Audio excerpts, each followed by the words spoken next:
Olá, estamos começando mais uma edição do Resumo Semanal, seu programa semanal sobre notícias, informação, análise, opinião, tudo sob uma perspectiva genuinamente cristã. Eu, o pastor e professor Arthur Eduardo, juntamente com meus colegas aqui de bancada, pastor e professor Linaldo Júnior e pastor e professor Jonas Moreno, nós aqui estamos analisando todas as semanas, às sextas-feiras, às 20h30, o programa sai ao vivo. Sextas às 20h30, e ele foi gravado aí, por enquanto, no meu canal, mas muito em breve, o canal próprio do programa está saindo, viu? O resumo semanal, todo o aparato necessário para que nós tenhamos um canal próprio de notícias e análise, tudo feito sob uma perspectiva genuinamente cristã, bíblica e conservadora. E quando eu falo conservador aqui, eu não estou me referindo ao aspecto político, eu estou me referindo principalmente à questão teológica. Veja, quando nós falamos aqui que somos conservadores, nós todos somos conservadores no aspecto político, mas temos uma linha conservadora que não negociamos de modo algum e diz respeito à questão da teologia. Nós cremos que a Bíblia é a palavra de Deus, a Bíblia é inspirada, e nós, quando falamos alguma coisa aqui sob uma perspectiva bíblica, nós falamos a partir desta linha, para que você compreenda bem, tá certo? Todo mundo tem que ter uma base de justificação de suas opiniões, não é? Então, a base da justificação das nossas declarações aqui é a nossa fé em Deus e na Bíblia desse modo. E então vou passar aqui para os colegas, os pastores Jonas Moreno e Linaldo Júnior, não é? Jonas, que é jurista, Linaldo é psicanalista, trabalha na psicologia, e eu, na parte de filosofia, unimos aqui os nossos conhecimentos teológicos para juntos fazermos o programa. Meu querido Jonas Moreno, seja mais uma vez muito bem-vindo ao Resumo Semanal. Agradeço Arthur, Linaldo, né, por mais uma vez estarmos aqui. Importante, como eu sempre saliento, né, de nós termos uma posição acerca de alguns temas que surgem, né, na mídia semanalmente, até mesmo para que nós possamos ter uma opinião cristã, já que muita gente não comenta, né, alguns temas que podem e muitas vezes vão impactar, né, a Igreja de Cristo. Né? Um privilégio estar aqui e vamos em frente. Cumprimento a todos, né, tanto aqui na mesa quanto aqueles que estão nos acompanhando. E quero até destacar que termos uma perspectiva cristã, né? Obviamente não somente da teologia, mas da psicologia, filosofia, do mundo jurídico, não só é devido, como é fundamental para os dias de hoje. Muito bem, gente, como é importante esse espaço. Veja, o Resumo Semanal, você tem hoje uma miríade de pessoas na internet falando, comentando, falando sobre as questões aí, cada um emitindo opinião. Você tem muito programa de opinião hoje, você tem muita informação opinativa, né? Informação baseada em opinião. Veja, a diferença do Resumo Semanal é porque nós aqui temos um compromisso com a verdade bíblica, tá certo? Outra coisa importante, você deve observar sempre quem comenta, tá certo? Quem está comentando. As notícias são importantes, mas você tem que observar quem comenta. Por quê? Porque quem comenta a notícia, a fonte de comentário, ela tem um compromisso com a verdade a partir de um modo, não é? Então, veja, o nosso caso aqui não é a defesa prioritária do espectro político partidário de quem quer que seja. Nossa prioridade aqui é a verdade a partir da Escritura Sagrada. Esse é o nosso objetivo aqui, tá certo? Da Bíblia. Porque também somos 3 pastores, nós somos pessoas de fé religiosa. E nós temos esse compromisso, tá certo? Em segundo lugar, nós temos anos de experiência na questão com o secular, que muitas vezes a grande porção da igreja não tem. Nas nossas aulas, e nós todos somos professores, nas nossas palestras, todos nós palestramos, somos conferencistas, escritores, todos aqui são autores de obras. Então, veja, isso significa que nós temos, não é, um know-how para falarmos sobre algumas questões. Então, você não está vendo aqui 3 aventureiros falando sobre o que quer que seja. E é isso que muitas vezes se encontra na internet. Na internet você pega um canal de uma pessoa, de um influencer qualquer, e essa pessoa está comentando, você gosta do comentário, mas ele está comentando baseado em quê? Não é? Ele está comentando muitas vezes baseado nas preferências dele. E as pessoas não compreendem que o comentário pode se tornar uma questão exclusivamente de opinião apenas, sem qualquer tipo de justificação da verdade. E nós estamos aqui parametrizando nossas opiniões a partir da verdade bíblica e do know-how que temos em relação a essas questões que debatemos. E quando eu falo do know-how, eu estou falando das nossas áreas de especificidade, das nossas áreas específicas. O professor Jonas Moreno é jurista, com anos de experiência na questão do direito. Ele sabe o que está falando acerca do direito. O professor Linaldo Júnior, ele é psicanalista, capelão. Então, ele tem anos de experiência nessa área, entendeu? Trabalhando nas questões psicológicas. Eu, da área de filosofia, isso nos faz conversar de modo multidisciplinar, não é? Com a teologia. Então, eu quero deixar isso bem claro antes de nós continuarmos o programa, tá certo? Porque a pessoa pode olhar assim, né, gente? Dizer assim, esse cara sabe o que estão dizendo. E eu quero dizer a você que eu acho que nós sabemos sobre o que estamos falando aqui, não é? E por que estamos falando. Outra coisa importante é o seguinte, olha, o que eu tenho recebido de comentário, não sei você, gente, mas o que eu tenho recebido de comentário sobre o programa, resumo semanal, gente que eu não falava há anos, entrou em contato comigo, dizendo da importância do programa, pastores, líderes, grupos onde eu participo, pessoal dizendo que está acompanhando o programa Resumo Semanal. Aí eu faço um pedido. Eu gostaria que você compartilhasse esse programa, que você copiasse o link, colocasse nas suas redes de WhatsApp, nos grupos em que você pode compartilhar, que você curtisse, né? Nós precisamos da sua curtida no vídeo e precisamos do seu compartilhamento, que você compartilhe entre os seus contatos. Por quê? Porque mais gente precisa saber disso. Mais gente precisa saber desse espaço aqui, tá certo?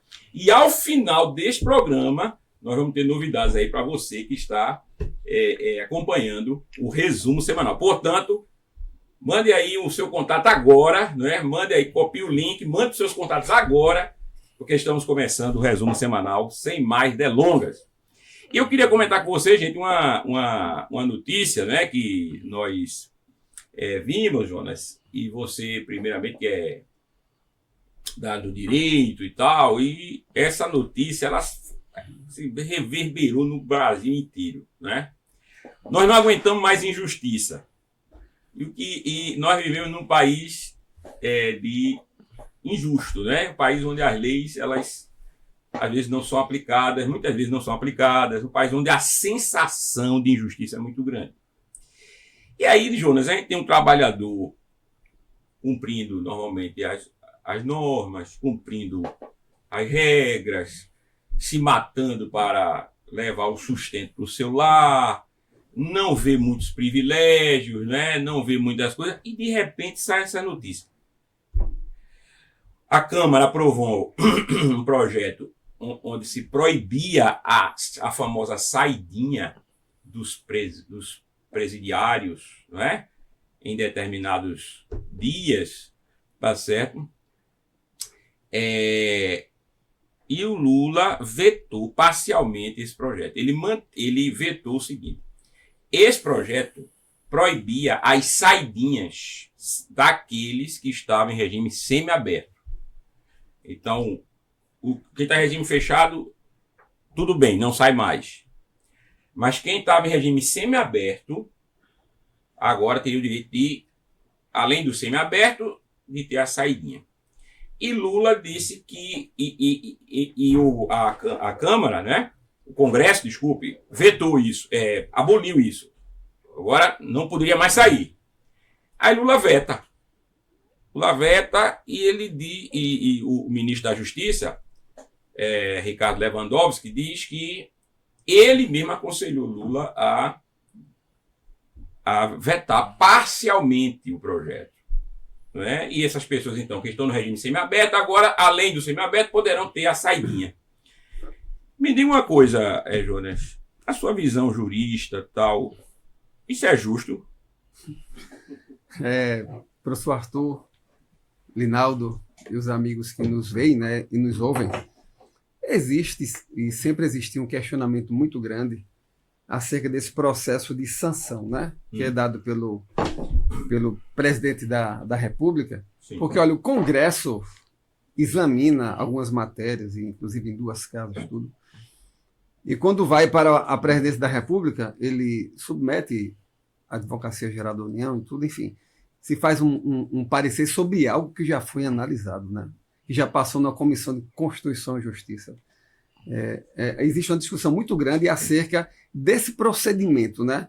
Porque ele poderia estar limitando um pouco, é evidente, a Casa Legislativa. Por isso que existe, inicialmente, essa revolta, porque eles entendem que foi aprimoraram a lei, né?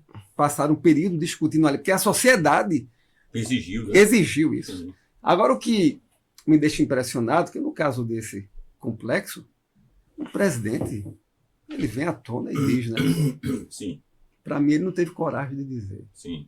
Ele mandou um ministro da Justiça, não é, que achou uma operação perfeita, né, há pouco tempo atrás, passar não sei quantos meses, né, 60 dias, quase 45, para prender 2 fugitivos gastou, se não me engano, 2 milhões. Enfim, 2 milhões foi. 2 milhões, né? E foi perfeito. Tudo bem. A perspectiva de eficácia e efetividade pode ser pessoal, né?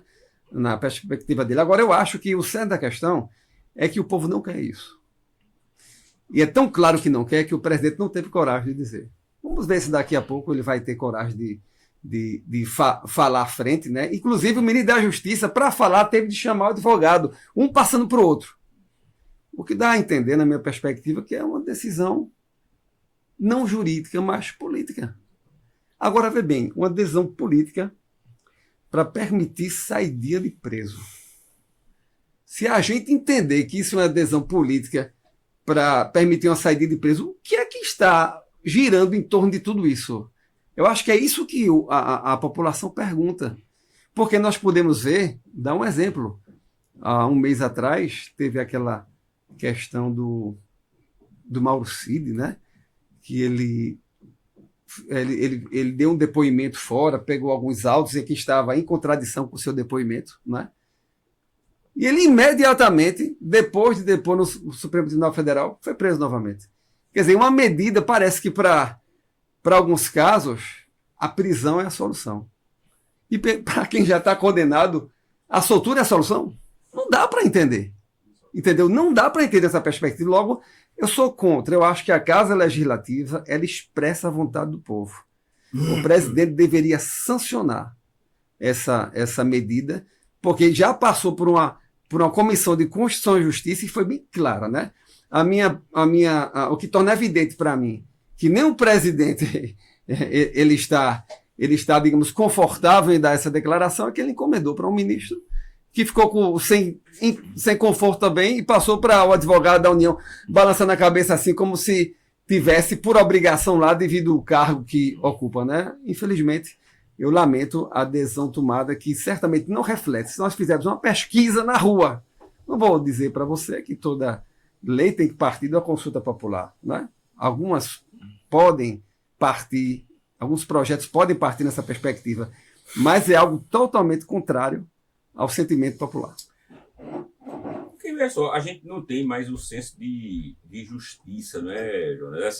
Veja, a sensação de justiça é algo assim que a gente perdeu. Nós perdemos aqui no Brasil, porque nós vemos coisas assim tão arbitrárias, principalmente do Poder Judiciário, e recentemente, na história recente, que essa sensação, ela... Qual é o efeito dela, Linaldo, assim, na cabeça de uma pessoa comum, né? A pessoa viver constantemente compreendendo, entendendo que ele vive num ambiente em que não vale a pena fazer o bem. O bem não compensa, não é? Não vale a pena ser justo, moral.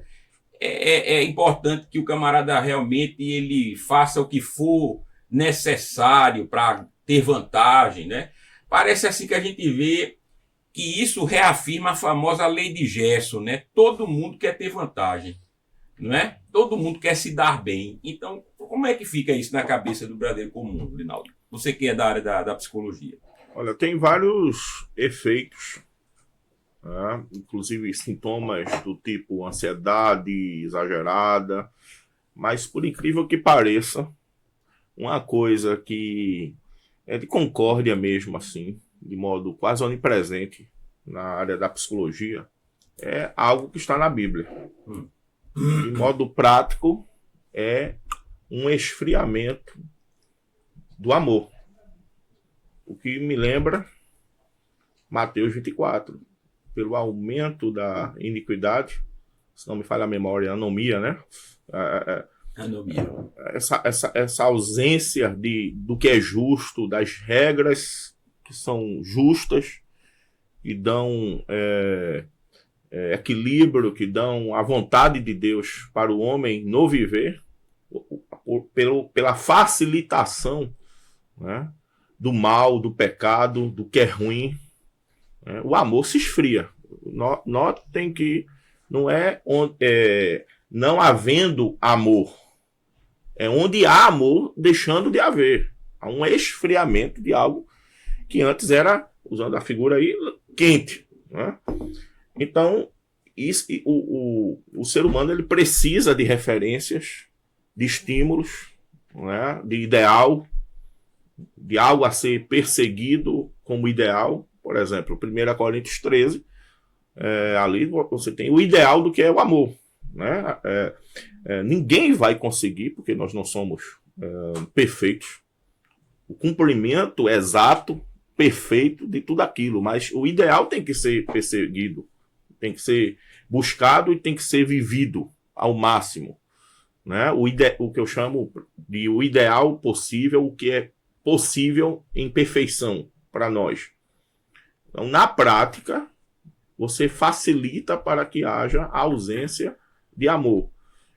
E por ausência de amor, entra-se aí a falta de justiça, a falta de equidade, portanto. Você tem a própria questão da indiferença também, né? O ódio e tudo aquilo que é contra a verdade, aquilo que é bom, né? Aquilo que é necessário em todos os sentidos.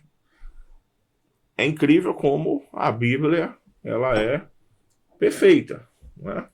Porque uma coisa é o pecado, o mal, a injustiça que cometemos pelo uso do nosso arbítrio, a consciência, a transgressão. Outra coisa é isso acontecendo porque houve uma facilitação, Sim, um estímulo, uma propaganda para aquilo. Então, na prática, você vai ter como resultado último, no mínimo, divórcio, intrigas, né, blasfêmias em todos os sentidos, iniquidade, maledicência, maldade, tudo estimulado pela ausência do amor, né? Ô, Linaldo, e o receio das pessoas de combaterem, digamos, esse mal que está surgindo? Porque as pessoas hoje se manifestam menos. Porque em outras épocas eu acho que nós teríamos milhares de pessoas nas ruas questionando, né? Talvez essa forma, digamos, de apatia. Apatia, ela é justificada simplesmente por uma ameaça à liberdade de expressão ou algo que já está sedimentado, né? Você, na sua perspectiva, sedimentado naquele que, digamos, é vítima desse contexto? Humanamente falando, aquilo que é mais assim, né, pertencente a nós, tirando aquilo que é místico, aquilo que é do âmbito espiritual agora, né? para as questões da psicologia serem enfatizadas, não é? Só existe uma coisa que a gente tem que colocar na primeira prateleira sobre esta pergunta. É algo que vai acontecendo principalmente a partir da escola de Frankfurt e tudo mais, né? Que vai sendo acrescido e que vai colocando o ser humano nessa posição de falta de empatia, de covardia. Na psicologia teísta, dentro de uma perspectiva cristã, covardia é a ausência de amor ao próximo. Quem ama o próximo, em todos os sentidos, ele terá coragem em favor do outro. Então, há um trabalho, ao meu ver, homeopático, que foi gerando esta prática, essa apatia. Empatia, gente, não é somente você se colocar no lugar do outro, né? Porque tem gente aqui no Brasil que acha que empatia é você se colocar no lugar de alguém para necessariamente concordar com as coisas erradas, fazer cafuné no que é ruim. A empatia é você se colocar no lugar do outro para interceder em favor do bem na vida do outro, né? Quando alguém chega e vem nos exortar no sentido de trazer uma boa repreensão, né? Digamos assim, aquela pessoa que chega às vezes para mim, pastor, deixe de tomar refrigerante, né? Professor, tome menos refrigerante, né? E eu deixei de tomar refrigerante, né? Por várias razões. Mas essa atitude de preocupação pelo bem é empatia, né? Empatia é nos colocarmos no lugar do outro em favor do bem. Né? Isso aí, essa falta de empatia vai acontecendo aos poucos. No nosso nicho evangélico, eu acredito também que não há um entendimento em nenhum sentido, mesmo no sentido mais assim, dentro da aplicação que eu vou dar, de sermos protestantes. Como se fosse um pecado capital, posicionamento. Então, o Brasil, que é de maioria cristã, também não cumpre, no nosso caso, do mundo evangélico, o papel hoje de ir para frente. Quem faz? Poucos, como nós estamos fazendo, né? Os católicos têm se posicionado mais, apesar da força das teologias alinhadas, né, ao progressismo, a teologia latino-americana e tal, ser grande no meio católico, você percebe um posicionamento mais acentuado deles, talvez também porque eles se prepararam mais. Alguns círculos estão muito à frente. Muito, como é que eu posso dizer? Eles estão assim, militantes, né, no sentido positivo do termo. Né? Eu creio por aqui também. Agora vamos fazer o seguinte, vamos sair de um ponto aqui, desse ponto, e vamos para outro ponto, dinamizando aqui a conversa, tá certo? Eu queria que nós falássemos de modo mais discursivo, no sentido de debate, aqui, de conversa mesmo, né? Eu vou comentar aqui o próximo tópico, e vou instigar aqui para que a gente possa entender bem, para que o telespectador ele possa compreender bem, veja, o que está acontecendo no mundo. Vamos sair daqui e vamos para a Coreia do Norte. Veja só. Quando nós falamos aqui em geopolítica, é uma coisa interessante, Jonas, porque o brasileiro, de modo geral, Linaldo, ele não tem consciência geopolítica, ele não tem consciência da política no mundo. E quando eu falo de geopolítica, eu estou falando de relações, estou falando de senso de justiça, estou falando de cultura, eu estou falando de globalismo, estou falando de tudo isso, não é? Então, olha só, as pessoas falam assim da Coreia do Norte, como a Coreia do Norte está do outro lado do mundo, as pessoas não têm ideia do que é viver num país como a Coreia do Norte. E saiu uma notícia no Gospel Prime dizendo o seguinte, que um dissidente do regime norte-coreano, que é um fugitivo também, ele escapou da ditadura da Coreia do Norte, que é o país mais fechado do mundo, e perfila como em primeiro lugar, como o país que mais persegue cristãos no mundo. Veja só, é na Coreia do Norte. Na Coreia do Norte, se você for pego com uma Bíblia, você ganha pena de prisão perpétua. Você recebe pena de prisão perpétua.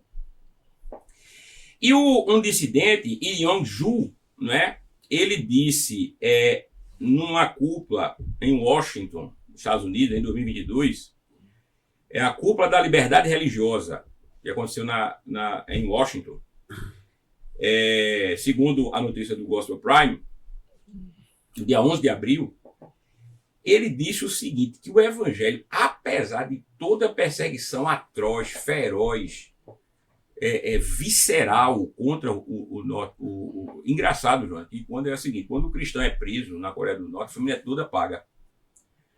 E se o camarada foge, a família é presa. Veja só que coisa, né? Se o camarada foge, a família dele é presa. E passa pelo menos 10 anos em campos de trabalho forçado. Veja que negócio, para forçar que ninguém fuja do país. Outra coisa, ele disse que a ordem é a seguinte, a ordem não é prender quem tenta fugir, é matar. Não é prender, é matar o sujeito. Mas ele disse que ainda assim, ele usou essa expressão, o evangelho é imparável. Aí a questão que eu quero trazer para cá, é a perspectiva de vocês também, né? A igreja, ela precisa, às vezes, entenda o que eu vou dizer, de uma saculejada assim, porque parece que aqui no Ocidente, como vivemos ainda em liberdade, não é? E temos aqui parece que nós nos acostumamos muito facilmente. Porque você falou um ponto interessante, você disse assim, as pessoas não falam mais, elas não se posicionam, aí o Naldo falou da apatia, tem uma apatia, né? Nós temos a questão, veja, será que se houver alguma coisa aqui que pressione mais a igreja nesse sentido, as pessoas vão se posicionar mais, elas vão ter mais... Porque o evangelho, apesar de tudo, continua crescendo na Coreia do Norte. Vê que coisa extraordinária. Entendeu? Qual é a visão de vocês? A minha visão, particularmente, é que a igreja, ela precisa despertar antes que nós incorramos em algo semelhante. Porque o Elon Musk, ele disse o seguinte, veja, Elon Musk é o presidente da X, né, que era o antigo Twitter, né? E ele disse o seguinte, ele falou o seguinte, Elon Musk disse esta semana, saiu em vários veículos de comunicação, ele disse o seguinte, o que está acontecendo em termos de arbitrariedade jurídica, né, contra a plataforma X, está acontecendo no Brasil, ele diz que não acontece em nenhum lugar do mundo onde o X está, onde está o Twitter, o antigo Twitter. Veja bem as palavras de Elon Musk. O Brasil é o país onde está havendo mais censura no mundo, onde há a plataforma X. Estamos caminhando para algo, então, segundo Elon Musk, algo muito difícil.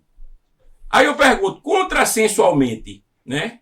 A igreja precisa de uma coisa assim para despertar mais? O que é que vocês acham, gente? Arthur, eu sempre digo que se isso acontecer em alguns países como o Brasil, a gente vai entender que a porta é estreita. Sim. Porque muita gente vai pular fora do barco, né? Tem gente que... Na hora, né? Na hora, não. Eu não tenho dúvida. E outra coisa, basta observarmos, há 3 anos atrás, não tinha ninguém preso. Sim. Por questões de proclamar Sim. a sua religião. Sim. Hoje em dia nós temos pessoas presas. Sim. Simplesmente alguns, porque o discurso proselitista, que era até então permitido, foi considerado como ofensivo. Aí a gente observa que há uma evolução. Olha, todas as convenções hoje de igrejas, pode perguntar, se na sua não teve, ligue que eu vou dizer que é a primeira. Estão discutindo em suas convenções temas porque os líderes estão com medo, sem saber o que podem falar e até onde. Veja bem, nas convenções das igrejas... Isso é geral. Geral. Logo, nós estamos ou não sendo monitorados? Claro que sim. É claro que nós estamos. E a consequência é o medo. Nós falamos do tema anterior, que as pessoas não se manifestam, aí eu pergunto, né, a minha grande questão, quando isso atingir mais a parte religiosa, eu acredito que nem assim muitas pessoas religiosas vão se levantar para se contrapor. Um exemplo muito claro é que nós tivemos, na época da pandemia, um judiciário, para mim, em julgamento, um jurista debochando, né? Querendo explicar a teologia. Ah, não, você pode fazer sua oração em casa, é o suficiente, não existe a necessidade. Aí você pensa na comunhão, a própria Igreja Católica, né? Na Eucaristia, que para ele tem a questão do local, a presença, né? Eu lembro que teve um jurista católico que disse de uma maneira muito clara que não se faz a Eucaristia por fibra óptica, para demonstrar, não é, que algumas vedações e proibições que estão na própria Constituição estavam sendo afrontadas claramente, atingindo as religiões, né? E principalmente o cristianismo, que é uma religião, como diz John Stott, né, que não é solitária, ela é solidária. Tanto que quem é que acolhia a comunidade na época da Covid? Os cristãos, em maioria, estavam dando cestas básicas, fazendo acolhimento em aconselhamento, montando equipes médicas para ajudar. Eu entendo que no Brasil essa liberdade está sendo cerceada, as pessoas estão em silêncio. Vai chegar o tempo em que, para se proclamar qualquer coisa, vai acontecer como já está surgindo na Europa. Você não pode protestar, fazer uma oração numa esquina de uma clínica de aborto. Não é? Nós, no Brasil, eu temos... creio que isso está muito próximo aqui. Está muito próximo. Está muito Olha, próximo. basta uma canetada. Do jeito que está, o Congresso de joelho. Né? Parece que o Elon Musk, né, botou até uma foto do presidente com a coleira, não foi? Foi. Com a coleira, e quem estava segurando, eu acho que era o presidente do Supremo. Ele disse que coisa não assim. compreendia por que o Congresso brasileiro se acovardava diante do judiciário. Foram palavras dele, né? Veja bem, você é presidente do Congresso, né, do Senado. Né? Você vê um colega do nada. O preso aprova a saidinha. Um colega do nada preso. Veja bem, como tivemos deputado federal, como tivemos senador, né? Tribunais caçando pessoas com 2 milhões, 3 milhões de votos por questões que não são nem provadas, por indícios, digamos, fortes indícios, apontando para uma perspectiva assim de perseguição, né? de uma escolha. Logo isto aí já chegou. Pergunte você que é cristão, você que é católico também, pergunte ao seu padre mais conservador, pergunte ao pastor mais conservador se ele tem liberdade de falar o que quer na hora da pregação do evangelho. Não estou falando de afrontar nada não, porque de dizer a verdade, porque algumas verdades, quando são ditas, elas são distorcidas, né? Distorcidas, e as pessoas se levantam contra as religiões cristãs. Para parecer discurso de ódio. Dizendo que nós pregamos o discurso de ódio. Eu só lembro do livro de Jonas Abib, né? Que foi um livro questionado em um habeas corpus, né?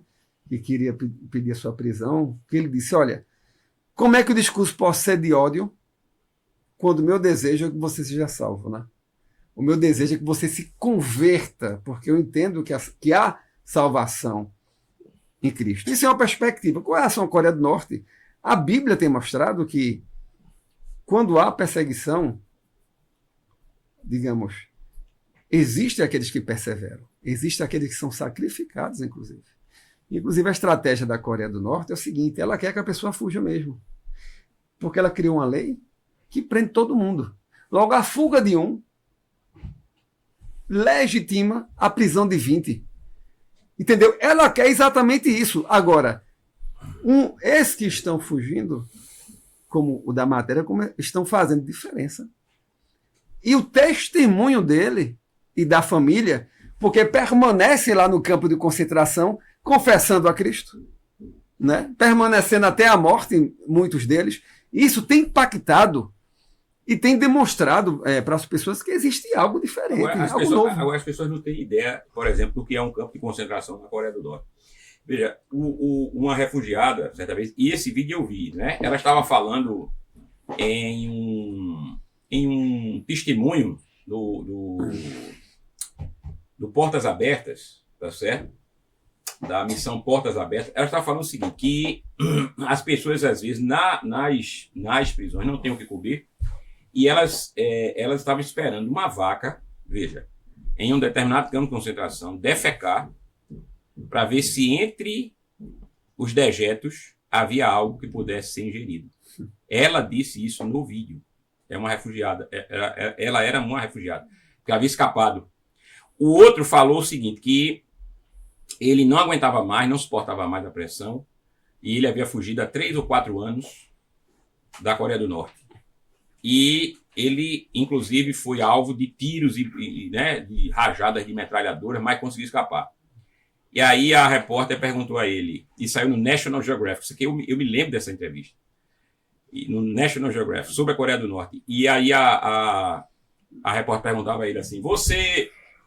o que é que você pensa assim, da sua família que ficou? Aí disse, eu prefiro não falar sobre isso. Porque ele sabe que a família, infelizmente, iria padecer, né? Iria sofrer. Veja, o que me impressiona também, Linaldo, não é isso, somente isso. É, às vezes, por causa de uma questão política, ideológica, o governo, por exemplo, aqui, ser solidário, né? A Coreia do Norte. É uma coisa inacreditável, né? Como é que pessoas aqui... Nós tivemos aqui deputados no passado recente, viajando para a Coreia do Norte, não é? Para aumentar as relações com a Coreia do Norte. Veja, as pessoas querem se afastar da Coreia do Norte e o Brasil quer se aproximar da Coreia do Norte, exaltando até o país, né? Cujo sistema se chama o seguinte, veja, República Democrática, veja bem, da Coreia do Norte. Esse tipo de contrassenso não é algo que é programado, não? Vocês não acham que isso é programado para que nós tenhamos uma visão distorcida absolutamente da realidade, não? E da democracia, né? Pode ser. E mais ainda, né? Eu observo na Bíblia que após a queda de Adão e Eva, da humanidade, da própria terra, né? Espinhos, abrolhos, Sim. Enfim, tudo mais, algumas quedas foram acontecendo, né? O dilúvio, por exemplo, já tem uma mudança, né? Patente para nós, né? Sim. Uma destas pequenas quedas, para mim, é a Gênesis 11. Sim. Não é só novas línguas que surgiram, mas cai a linguagem, a capacidade de compreensão, de entendimento das coisas. E, obviamente, que a linguagem, Sim. né, bem compreendida, bem entendida, pode ser uma bênção, mas o simétrico oposto também acontece, podendo ser, assim, uma maldição, né? As nossas palavras têm poder, né, para danar, mas também para salvar, né? Poder para a vida e para a morte. Então, eu acho interessante porque existe uma reprogramação também no sentido das palavras, né? A cada dia que se passa eu tenho visto isso. As palavras, não somente tendo algo que sempre aconteceu em um certo sentido, né? As palavras tendo a sua polissemia, tendo aí, né? Você tem sinônimos, homônimos, tem um monte de coisas, mas hoje você vê as palavras tendo um sentido e significado oposto ao que isso quer dizer, e isso funciona no cérebro, porque aos poucos a gente vai se acostumando com as novas definições, né? O mal, exatamente a partir de uma reprogramação linguística também. E foi acontecendo, né? A cada dia mais as pessoas falam com menos clareza, né? Quase que a gente tem que adivinhar as coisas. Sim. Tudo é subjetivo hoje em dia, né? Você tem que estar interpretando a cada dia mais. Você percebe até em alguns gênios, pelo menos em um certo nível, como Freud. Sim. Uma pobreza semântica. Freud é um cara que, se você não tiver cuidado, você interpreta de modo extremamente oposto ao que ele quis dizer. Contraditório. Mas ele já penso eu, já fruto de uma coisa que vem de anos. Né? A linguagem cai, a civilização cai. Né? E uma coisa que eu percebo tem a ver com isso. Né? Veja, república democrática. Né? Agora, observe que isso acontece aqui, de algum modo. Né? Para muita gente, ser evangélico é ser exatamente contra ser evangélico. Né? E por aí vai. Eu me lembro, só interrompendo, eu me lembro que o professor Olavo de Carvalho disse certa vez o seguinte: ele falou que, no caso da votação da cassação do deputado Daniel Silveira, se opôs fortemente ao STF, às questões dos desmandos, e hoje está preso, apesar de ter sido agraciado, né, pelo presidente da República com aquela questão do indulto, né, da graça do presidente. Isso foi revogado pelo STF, que disse que não foi válido, algo que é constitucionalmente concedido aí ao presidente da República. Então, o presidente Jair Bolsonaro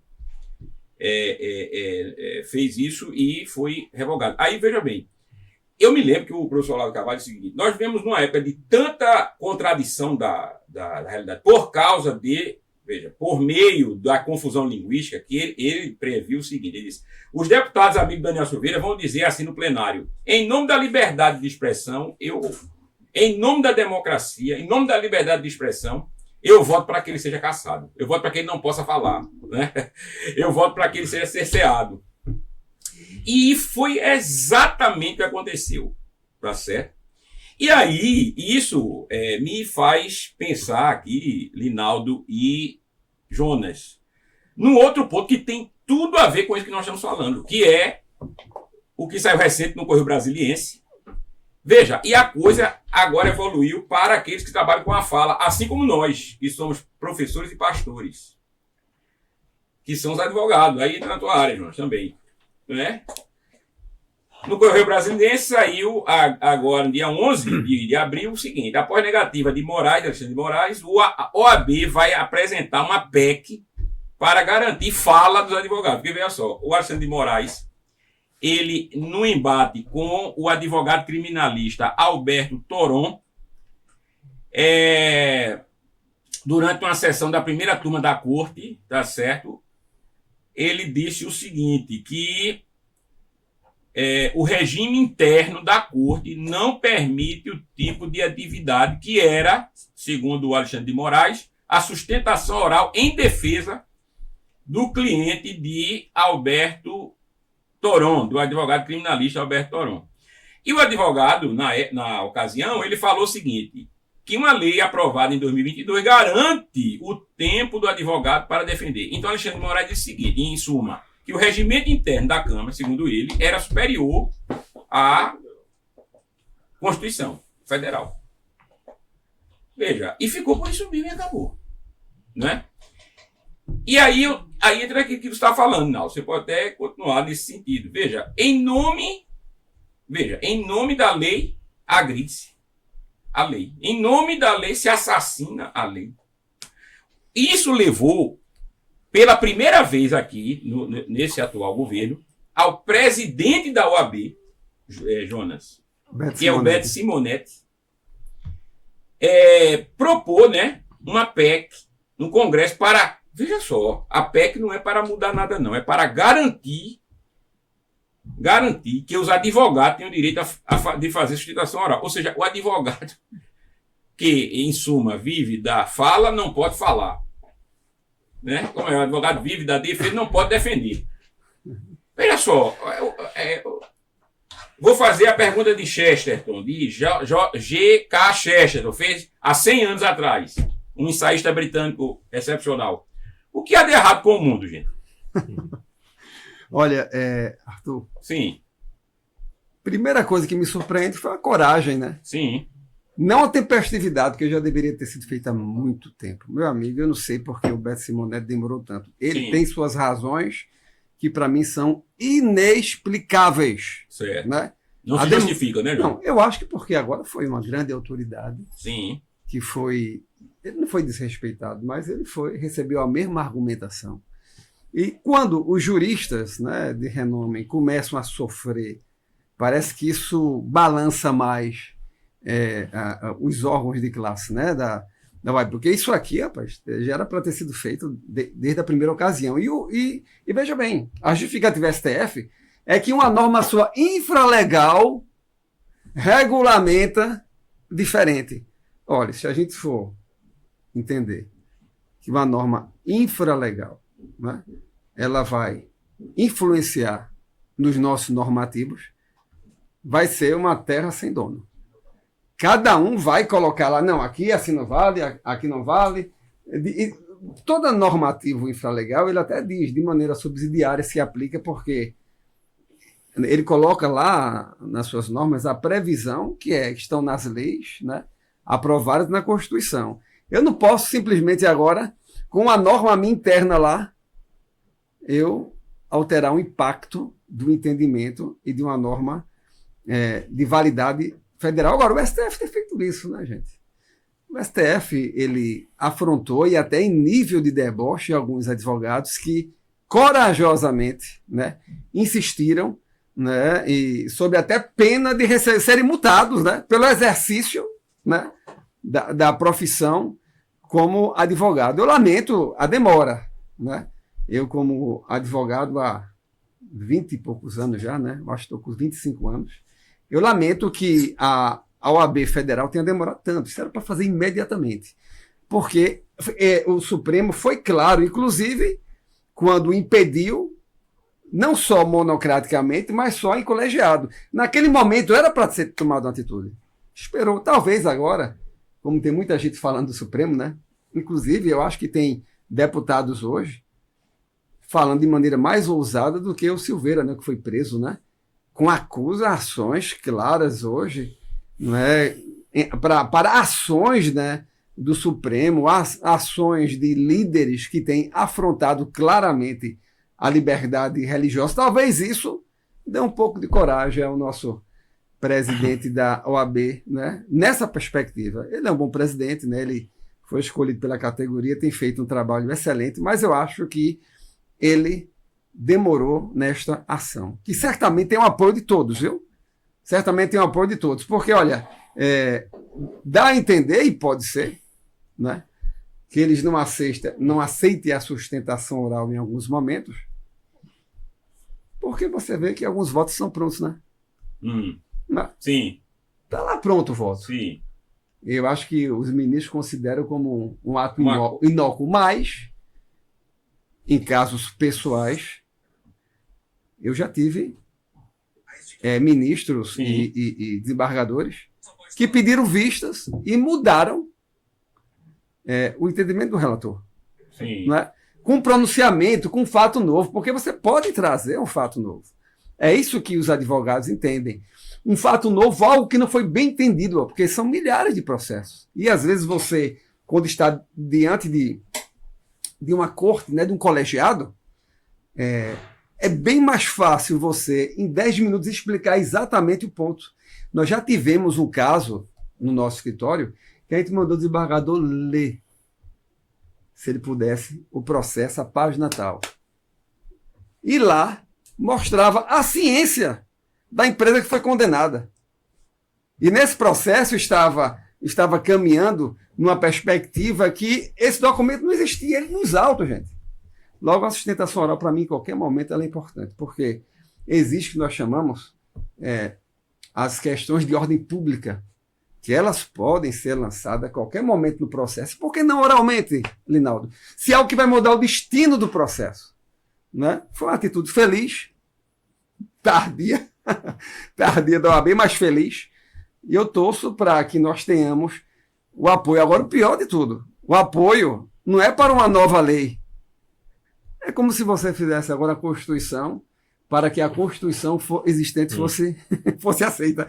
Você faz uma PEC para que a lei seja cumprida. Existe isso, gente. Olha, eu volto à pergunta. Que país é esse, Arthur? Agora veja que coisa, né? Teólogos, pastores, cantores, gente que tem alcance, com raríssimas exceções, todos calados, né? Entendo. Né? O xará lá de João 3, né? Por exemplo, que tem um alcance enorme, não fala nada. Tá, é porque Deus é soberano, está no controle. Então, quando os neopentecostais fizerem suas lambanças, fique calado também, porque Deus é soberano, né? Deus é soberano, né? Só quando é na questão política. Nada de falar, nada de emitir opinião, nada de ser contraponto, nada de ser profético. Mas contra os neopentecostais parece que Deus deixa de ser soberano e vamos malhar a lenha, né? Então eu estou dando o exemplo aí do xará lá de João 3, porque é inacreditável como você tem um monte, né, de gente que poderia fazer força de vulto, né? Pessoas no de vulto, nosso meio. Isso, no nosso meio, que estão Milhares e né? até milhões de seguidores. Exatamente. E não fala nada. E para a vergonha nossa, parece que os católicos são mais protestantes hoje, né? Porque os católicos de vulto, de alcance, com raras exceções, é que estão calados. Mas eles estão falando muito mais. Inclusive a turma lá da Canção Nova, tudo se posicionando, tudo falando, até gente... Essas confrarias, né? Gente até mais alinhada ao progressismo, não está aceitando também. Institutos católicos. Né? Pois é. Né? Eu acho estranho isso aí, né? Porque parece que há um patrocínio, guardadas as proporções, né? As grandes proporções, né? As diferenças em uma série de coisas, mas do mesmo jeito que a igreja luterana, por exemplo, digamos assim, se omitiu contra Hitler, a igreja evangélica está calada, se omitindo também contra esses abusos. Né? Muito bem. O resumo semanal desta semana está ficando por aqui, mas antes de nós encerrarmos, nós falamos que iríamos ter uma novidade. Eu coloquei aí no WhatsApp aí, pedi para o João aí que está nos assessorando aí, colocar para você o seguinte, você que acompanha o nosso programa, né, nesta semana você vai ter a oportunidade de entrar no canal que nós estaremos fazendo. E no Instagram do Resumo Semanal e no canal no YouTube, certo? E nós vamos colocar, hoje é sexta-feira, tá certo? Nós vamos colocar a partir do sábado de amanhã, nós vamos colocar as regras para você participar e ser sorteado para ganhar o e-book que saiu agora de nossa autoria, Romanos 9, uma análise concisa, eleição, misericórdia e promessa na teologia paulina. Esse e-book aí tem quase 60 páginas, tá certo? E dentro das regras que nós vamos colocar aí, amanhã, nos meios de comunicação, aí nas redes sociais, você vai entrar, participar e vai concorrer a este e-book nesta semana, Romanos 9, uma análise concisa. Veja bem, nós vamos sortear deste e-book, que vai sair, nós vamos sortear 10 e-books, certo? Então, 10 pessoas serão contempladas, desde que elas cumpram aí as normas, que serão muito simples. Você vai ter que curtir a página, você vai ter que comentar e compartilhar este programa de hoje, tá certo? O programa desta sexta-feira, o resumo semanal. Nós vamos fazer o sorteio e vamos falar nos próximos episódios aí do resumo semanal, nós vamos falar aí dos contemplados, tá certo? Na próxima semana, nós teremos outra novidade, viu? Próxima semana, uma outra novidade para aqueles que acompanham o resumo semanal. Queridos, eu vou passar para vocês fazerem aí as suas considerações finais e em seguida nós estaremos encerrando o programa de hoje. Eu quero fazer a leitura rápida de uma parte de uma música, né, que se chama Será Difícil, do Kim, dos anos 90.